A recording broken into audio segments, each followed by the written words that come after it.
2 engines, 1 Savage, baby. $2,800.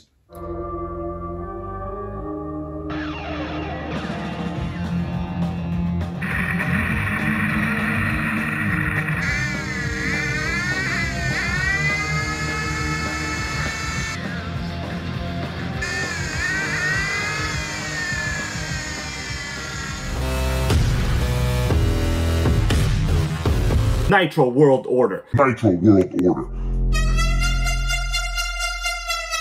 What's up, Nitrogang? Welcome to part 2 on this vintage 2003 OFNA Twin Titan. In the last video, I showed you how I got it. This one is not mine. I'm doing a repair and restoration for a member of the Nitrogang, Irfan. What's up, man? We're gonna make this a runner. And you know how I usually say, run rich and loud? Well, this thing is very, very special. Check this out. The ones that have already seen part 1, you know. This is, whoa, what is that? It's twin nitro motors, baby. If I add up all the horsepower this thing has, these Force 26 motors are rated for 2.6 horsepower. That means we have a total of 5.2 horsepower.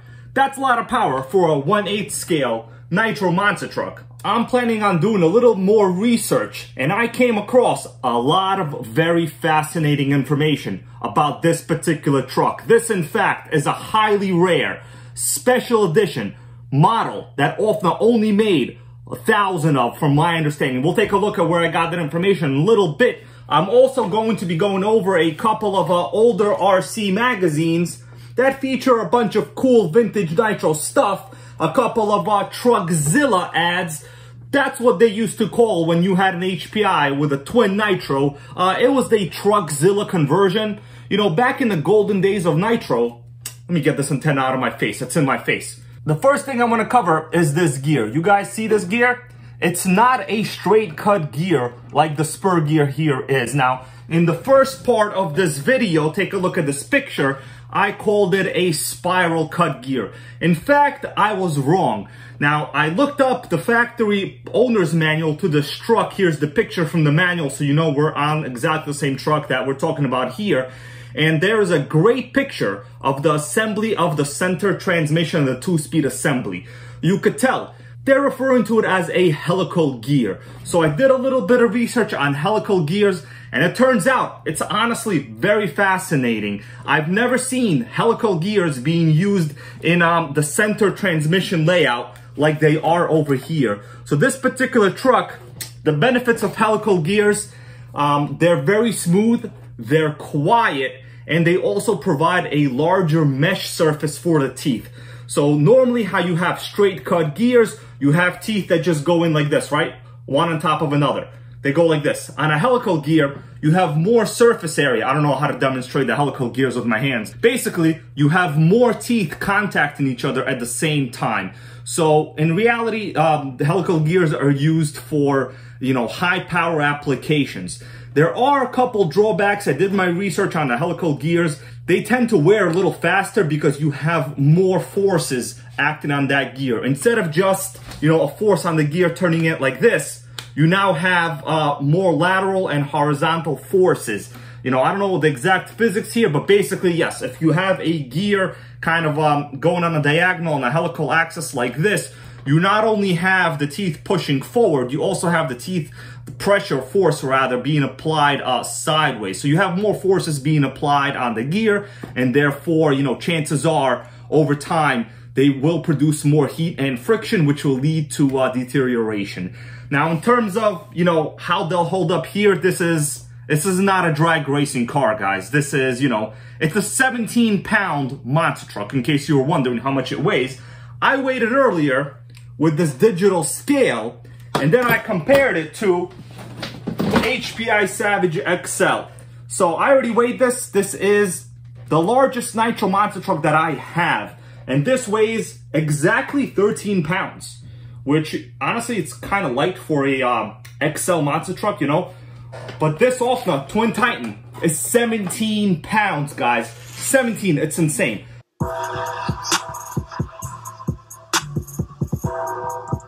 I put together a selected couple of my vintage car action magazine, one is an RC driver magazine. These are all from the 2003 to 2004 era, so you can guarantee that the covers will always be dominated by some kind of nitro truck. This is the Team Losi LST. This is a XTM Nitro accelerator, pretty cool. I wish I had one of these, but I never have. And one of my all-time favorites, the Tamiya TNX. I have stuff indexed here in the magazines, so why don't we take a look at exactly what I wanted to show you guys, and you'll understand. So this is an Hpi Savage with the new era conversion. You see that? It says 2 engines, 1 Savage, baby. Let's take a look at what this was. So unlike this OFNA Twin Titan, a lot of these twin nitro setups back in the day, they were more or less just conversion kits. So this one is done up really, really nice. Probably the nicest twin nitro conversion I have ever seen in my life. This is the setup of the carburetors. It says setting up the dual linkages wasn't too bad thanks to New Era's instructions. All that was needed was a little time. New Era's included linkages work like a charm. It's fairly nice. Okay, so that's it. Basically nothing else I want to show you. Oh, look at that. It's an OS21. Very nice. And one of my favorite nitro trucks, I have this, the Megatech Tempest Gladiator, and also one of their on-road nitro sedans. I have this as well. There'll be videos on a lot of these vintage nitros soon. For this new era conversion, you could tell the dual engine conversion kit is 280 bucks, which really isn't bad. But once you go down the list of all these parts you needed, and of course they went all out and got a bunch of aluminum stuff, look at the final price on the bottom. I'm about to show you guys. You're going to freak out. $2,800. That's exactly right. The difference between the OFNA Titan I'm showing in this video is this was from the factory. Everything was already included. You know, for you to build something of this twin Savage caliber, of course this was very over the top. You could see the price. It was more than the current Primal MT, if you account for inflation, so to say. Let's flip this one open. What do I have indexed here? We have Monster Block Engine Guide. I kind of like the way this sounds. So this was the time when the bigger displacement you had, well, you were the king basically of nitros. You know, big block engines were dominating. Today, they're still pretty good, but you have much less competition.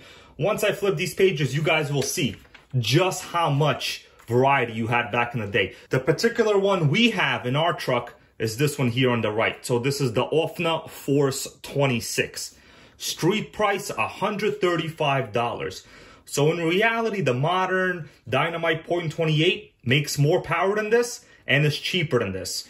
And notice, just like I pointed out previously, the blocks on all of these OFNA Force 25, the 26, the block itself says 3.5.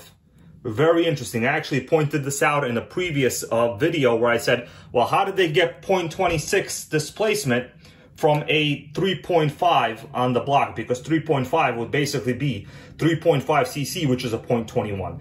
Well, basically they explained it here. I agree with their statements. Let's keep moving. All the way on the right here, we have the HPI NitroStar 25. More or less similar horsepower spec rating. On the left here, we have the XTM 24.7. When they came out with this name, it was super catchy, man. It really is just a .24 size engine, maybe .25, whatever you want to call it. I would say a .25. But this name, 24.7, you know, it's like play on words, get it? 24.7. It runs all the time, no matter what. This was a great and reliable running engine. On to the final magazine. What do I have indexed here? Well, HPI Nitro MT. This was actually supposed to be for a different video, but why not? It must be the second tab here. Okay, this is an original Truckzilla conversion. There were 2 models of these. There was one with a single engine, just called the Truckzilla, and then there was also the big twin Truckzilla. A lot of times I've did some research on eBay, you'll see the single engine one on eBay for sale. It's still a Truckzilla, basically just a conversion kit with, you know, a longer chassis. Some could accommodate dual motors. Very interesting. But once again, I just wanted to point out that you guys understand.